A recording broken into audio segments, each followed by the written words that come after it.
আন্তর্জাতিক মা দিবসে সকল মায়েদের শুভেচ্ছা জানিয়েছেন ত্রিপুরার অবসরপ্রাপ্ত জিমন্যাস্টিকের চিফ কোচ সোমা নন্দী এবং ডেন্টাল চিকিৎসক ডক্টর রিমি পাল। এই পৃথিবীর সবচেয়ে পবিত্র ও মধুর শব্দের নাম মা। প্রতি বছর মে মাসের দ্বিতীয় রবিবার দিনটি সারা বিশ্বে বিশ্ব মা দিবস হিসেবে পালন করা হয়। সেই হিসেবে আজ রবিবার বিশ্ব মা দিবস। কবির ভাষায় মা কথাটি ছোট্ট, কিন্তু মায়ের চেয়ে নাম যে মধুর ত্রিভুবনে নেই। এই পৃথিবীতে সন্তানের কাছে সবচেয়ে আপন, সবচেয়ে প্রিয় যে শব্দ বা সম্পর্ক পরিচিতি পেয়েছে তা হলো মা। আজ বিশ্ব মা দিবস উপলক্ষে সমস্ত মায়েদের শুভেচ্ছা জানিয়েছেন ত্রিপুরা অবসরপ্রাপ্ত জিমন্যাস্টিকের চিফ কোচ সোমা নন্দী এবং ডেন্টাল ডক্টর রিমি পাল। সর্বপ্রথমেই আজ আন্তর্জাতিক মাতৃ দিবসে আমাদের পৃথিবীর সমস্ত মায়েদেরকে আমার আন্তরিক শুভেচ্ছা, ভালোবাসা। আমি মায়েদের উদ্দেশ্যে এটাই বলতে চাই, বাচ্চারা যখন প্রথম জন্ম নেয় তার প্রথম শব্দই, যখন সে কথা বলে তার প্রথম শব্দই থাকে মা। মারাই স্নেহ, গাইড সব কিছু দিয়ে একটা বাচ্চাকে পরিপূর্ণ পর্যায়ে নিয়ে যায়, নিজের পায়ে দাঁড়াতে শেখায়।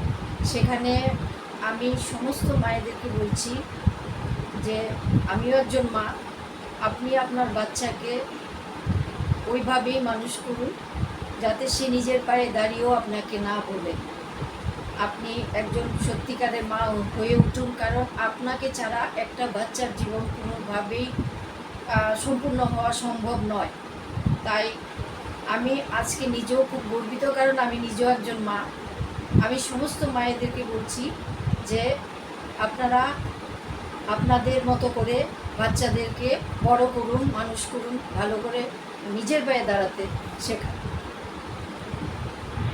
অ্যাট ফার্স্ট আমি বলবো আমাদের যারা আছে সবাইকে প্রথমে জানাতে চাই happy mother's day to all the mother's in the world. And মা হলো সবার জীবনে একটা ইম্পর্ট্যান্ট একটা ব্যক্তি। আমরা জন্ম হওয়ার পর থেকেই মার হাত ধরেই আমরা পথ চলি, মা এবং বাবা দুজনের হাত ধরেই আমরা পথ চলি।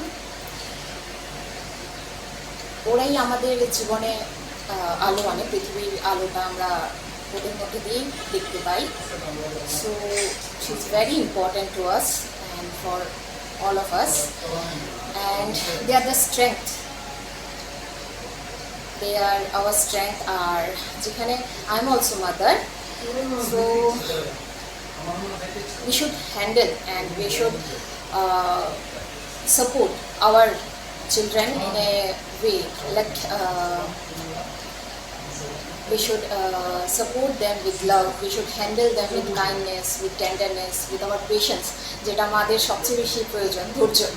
এটা সবার মাদের আমরা মাদের রাখতে হবে, পেশেন্স আমাদের রাখতে হবে। অ্যান্ড ভালোবাসা দিয়ে ওদের বড় করে তুলতে হবে যেন ওরা ওদের গোল অ্যাচিভ করতে পারে।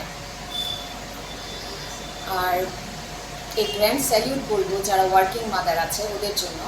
ওরা যেইভাবে ইন অ্যান্ড আউট ওরা ওদের সব কিছু দেখছে, চারিদিকটা ওরা যেভাবে ওদের বাচ্চাদের সেই বড় করে তুলছে, এই গ্র্যান্ড স্যালিউট টু দেম।